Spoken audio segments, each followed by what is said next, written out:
स्वागत है आप सभी का न्यूज इंडिया पर। आपके साथ मैं हूं आंचल कादियान।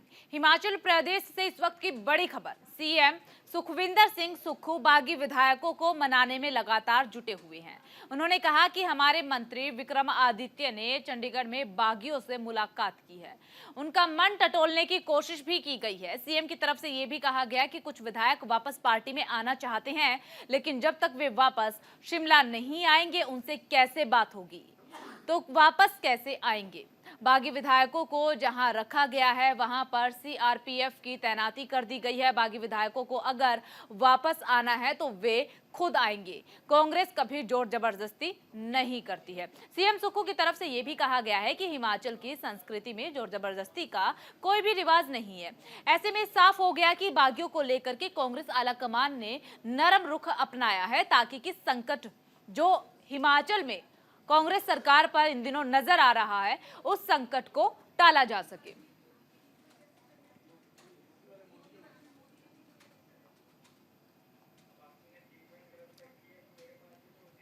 तो देखिए, सीएम सुक्खू की तरफ से बयान सामने आया है। बागी विधायकों को लेकर के बड़ा बयान दिया है। कहा है कि हमारे मंत्री विक्रमादित्य सिंह ने बागी विधायकों से मुलाकात की है, उनके मन में क्या कुछ चल रहा है, उनके मन को टटोलने की कोशिश की गई है।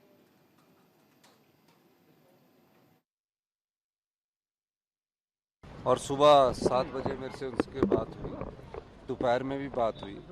उन्होंने कहा कि मैं इन बागी नेताओं से मिल रहा हूं और इन नेताओं के कुछ के फोन आए होंगे और ये वापसी करना चाहते हैं। मैंने बोला आप इनसे बात कर लीजिए, और मैंने कहा हाई कमांड से भी आप बात कर लीजिए। तो वो उन्होंने मुझसे बात की है। ना किसी मंत्री की ड्यूटी नहीं लगाई है, कोई ऐसी ड्यूटी लगाने की जरूरत नहीं है। मैं तो बोल रहा हूँ कि उनके जो परिवार के सदस्य हैं, उनके परिवार के सदस्य से कई लोग बात कर रहे हैं, तो उनका मन कांग्रेस में है। लेकिन अब हरियाणा की बाउंड्री में ललित होटल पंचकूला में बैठे हुए हैं। अब जब वो हिमाचल की बाउंड्री में आएंगे तब देखेंगे। देखिए, मैंने अपनी बात को स्पष्ट कर दिया है। हाई कमांड है, पार्टी का हाई कमांड है। खड़गे साहब वहाँ बैठे हैं, उनके पास विक्रमादित्य जी अभी मेरे ख्याल अभी जाना था, उन्होंने 4:20 की उनकी फ्लाइट थी। उसके बाद वो उनसे मिलेंगे, फिर आगे क्या बात बनती है अलग बात है। लेकिन एक बात मैं निश्चित तौर पर दावे के साथ कह सकता हूँ कि कांग्रेस की सरकार को कोई खतरा नहीं है। धन्यवाद। तो वहीं जिस तरीके से हिमाचल प्रदेश में सियासी हलचल जारी है, अब इसी सियासी हलचल के बीच हिमाचल प्रदेश कांग्रेस प्रमुख प्रतिभा सिंह की तरफ से कहा गया है कि कांग्रेस में हम अभी बहुत कुछ करना बाकी है, बहुत मेहनत की जरूरत है कांग्रेस पार्टी को लेकर के।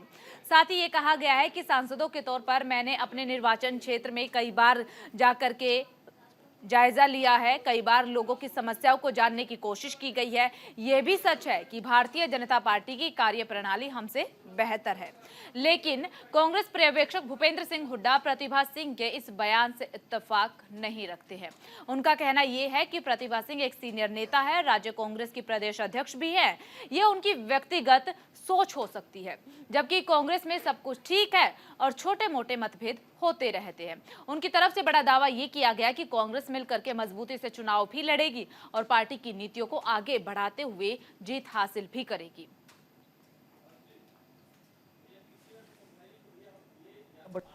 कांग्रेस में अभी बहुत कुछ करने को हमारे को बाकी है। हालांकि आप जानते हैं, एज एमपी मैंने सारा ही अपनी कॉन्स्टिट्यूंसी का दौरा बार बार किया है। मैं लोगों से मिली हूँ, लोगों की बात को जानने का प्रयास किया, क्या उनकी डिफिकल्टीज है उसको जानने का प्रयास किया। हमारे पास सांसद निधि होती है जो जिसका बंटवारा मुझे बराबर बराबर हर हल्के में करना था, क्योंकि अब कभी भी कोड ऑफ कंडक्ट लग सकता है, फिर वो पैसा लैप्स हो जाएगा।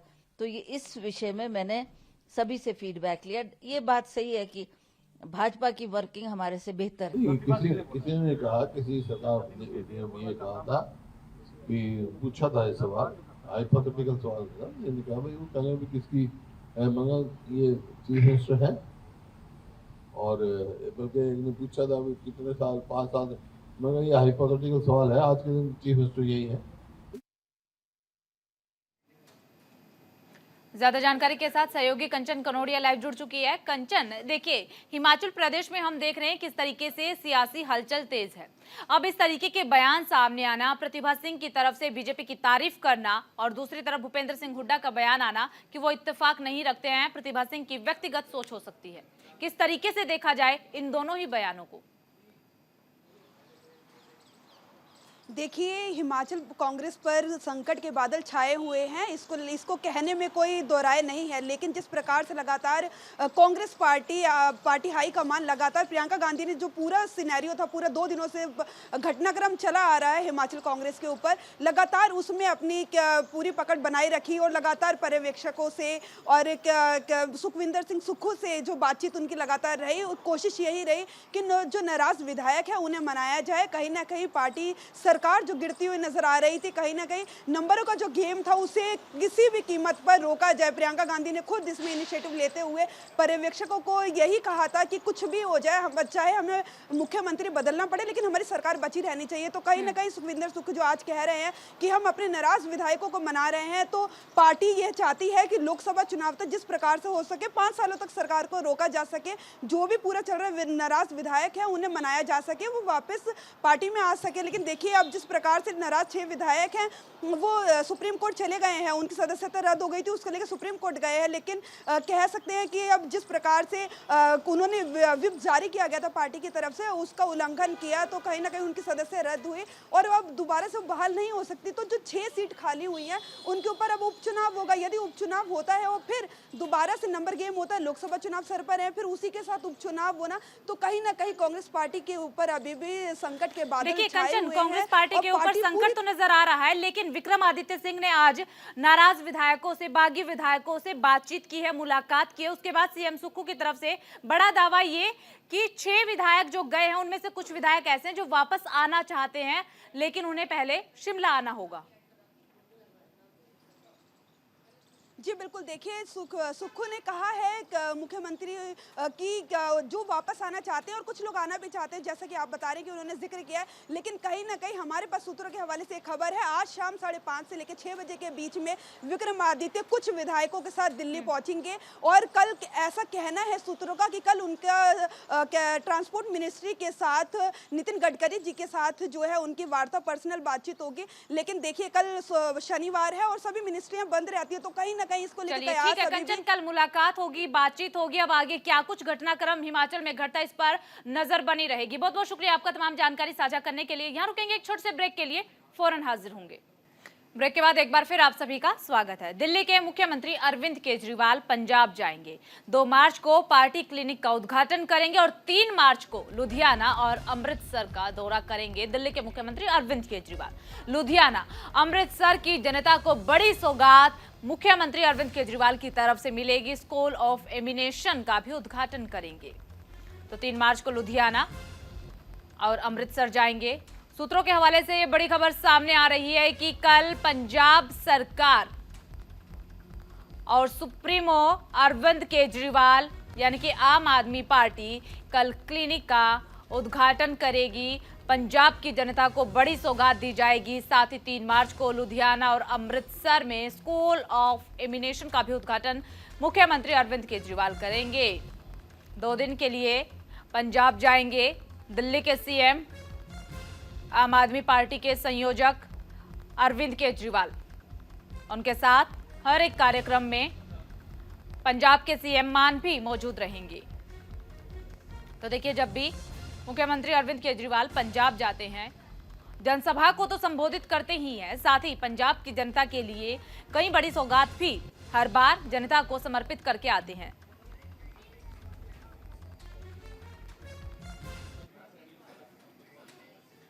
हरियाणा के सीएम मनोहर लाल ने पीएम नरेंद्र मोदी और निर्मला सीतारमण का आभार जताया है। दरअसल उन्होंने अपने एक्स अकाउंट पर ट्वीट किया है और कहा कि हरियाणा को टैक्स ट्रांसफर सिस्टम के तहत 1553 करोड़ की किस्त जारी करने पर पीएम नरेंद्र मोदी और वित्त मंत्री निर्मला सीतारमण को धन्यवाद।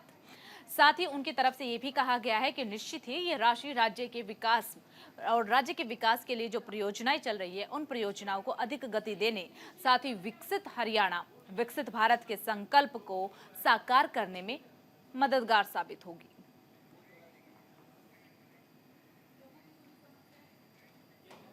यहाँ रुकेंगे एक छोटे से ब्रेक के लिए, फौरन हाजिर होंगे। ब्रेक के बाद एक बार फिर आप सभी का स्वागत है। हरियाणा के अस्पतालों में आज से ड्रेस कोड लागू हो गया है। राज्य सरकार के आदेश पर इस व्यवस्था के लिए यूनिफॉर्म भी डिजाइन करवाई गई है। इसका जो पूरा असर है वो स्वास्थ्य मंत्री के क्षेत्र अंबाला में देखने को मिल रहा है। यहाँ के अस्पतालों का ज्यादातर स्टाफ यूनिफॉर्म पहनते हुए ही नजर आता है। इसको लेकर के Ambala civil surgeon doctor Rakesh की तरफ से ये जानकारी साझा की गई है कि हरियाणा के स्वास्थ्य मंत्री के निर्देश पर ड्रेस कोड लागू किया गया है। ज्यादा जानकारी के साथ सहयोगी वीना अरोड़ा जुड़ चुकी है। वीना, देखिए, हमने देखा कि अंबाला क्षेत्र में किस तरीके से अस्पतालों में ड्रेस कोड लागू है। अब धीरे धीरे हरियाणा के सभी अस्पतालों में इसे लागू करने की तैयारी सरकार की।